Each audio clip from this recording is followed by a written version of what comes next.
that combined will actually let you know that it is not possible for me to sleep with my two eyes closed anymore.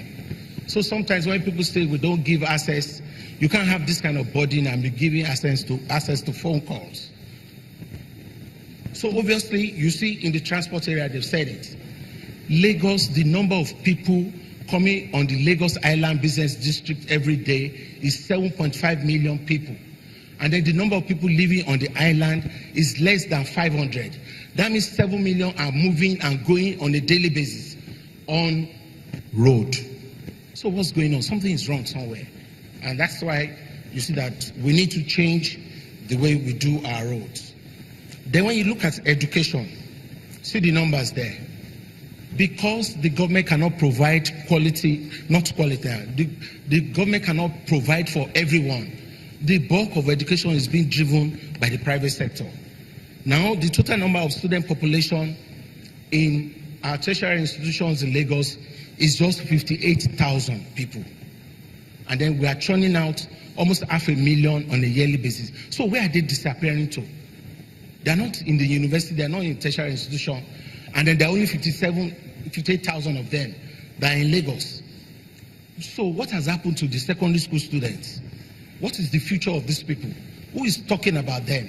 Where's the issue about education? Few years, we too will leave the stage. Who are the people going to succeed us? Who's thinking about them? Do you understand? So where do you provide for these people that are not being able to go to tertiary institutions? So that's why you see that those things, we need to start looking at our numbers.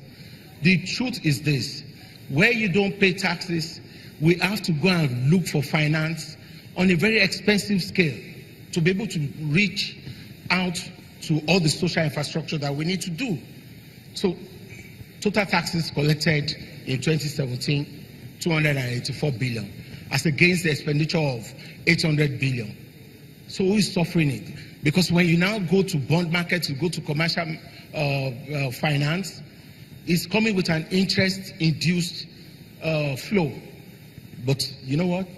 We delay, and then eventually we still have to pay through the IGR and the taxes that you pay. So when we're paying, we pay principal and pay interest. So the question is this: do we have to continue to run the template in that manner? The answer is no. So we need to talk to ourselves and say, you know what? My generation is almost going out. What do I bequeath to that my 5-year-old daughter about the future of this city? Those are the questions I'm asking myself. And I need to do something, because then she will be the one that will pay for all this, because we refuse to pay for it. That's why I said, you know what? I will show you the numbers. I will tell you as it is. And then when you look at the population numbers of Lagos, if we were to be sharing the federation account money based on per head, so the person living in Anlibonsho has 1 vote, and the same person in Ikoyi has 1 vote. So I have to share the money equally. But the reason why the money is not shared equally is that somebody has to take custodian of the resources and find a way to apportion it to various sectors in an equitable manner. Do you want to hear the truth? Capitalism and social justice are not served on the same dinner plate.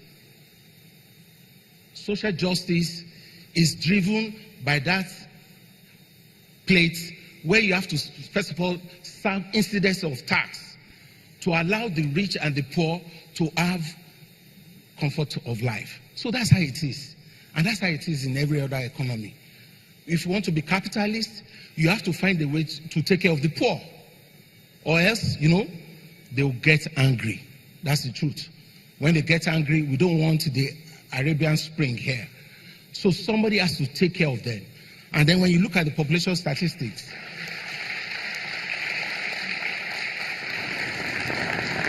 so those people living in Ajegule, those people living in Alimosho, they have larger population than us living in Lekki.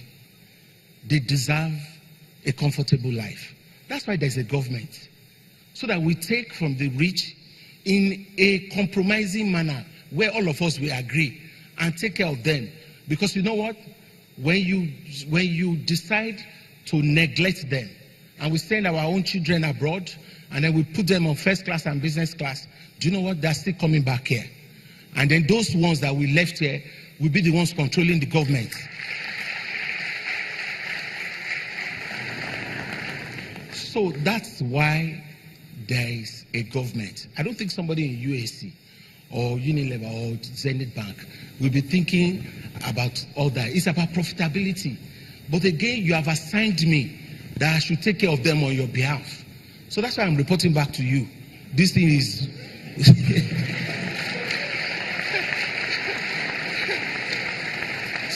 the body is getting too much. I'm getting shorter every day. It's my life.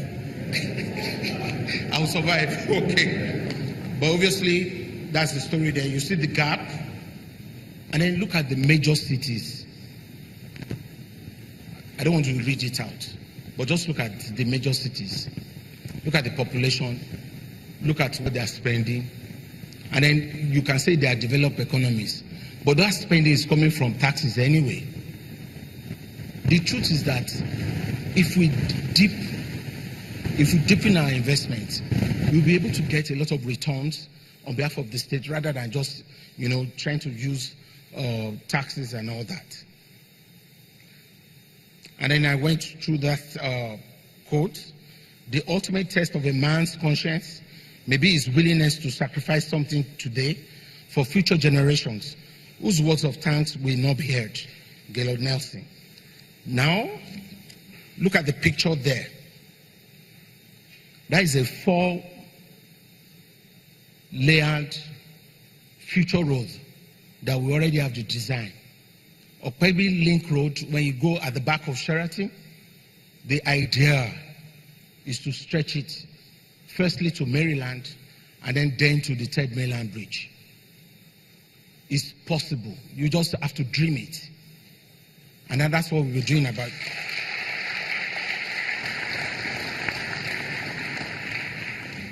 So, in wrapping this up, where are the opportunities?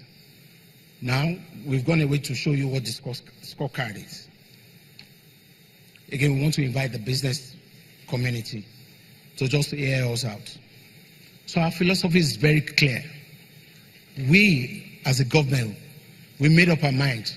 We are just going to be enablers and regulators. We're not businessmen. Our own is to create an enabling environment for you to own this economy.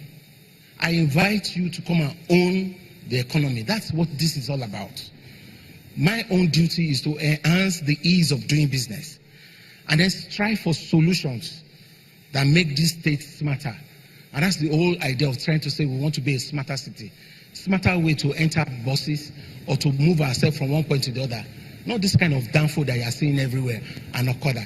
And then when we try to say we're trying to introduce top-class mobility system, these poor ones and the ones that cannot afford cars, they deserve comfortable movement.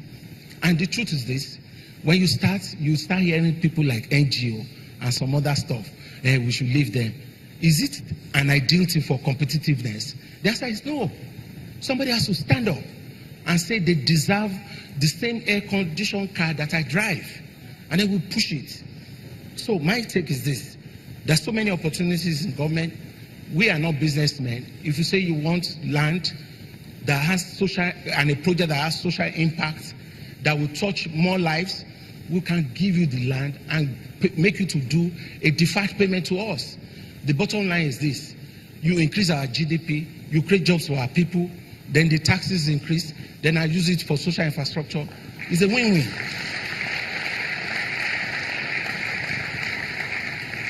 So, like in education, there are plenty of space for private universities. We need specialist colleges. It doesn't have to be a university that has 5 faculties. It can even be a faculty for tourism or hospitality, or even anything that has to do with vocational and technical skills. We need hospitality schools. The kind of service that we get in our hospitality business, it's uncalled for. Somebody has to stand up. You go to ordinary West African coast, they serve you courteously. So somebody has to do it. And there's so many opportunities there. You don't even have good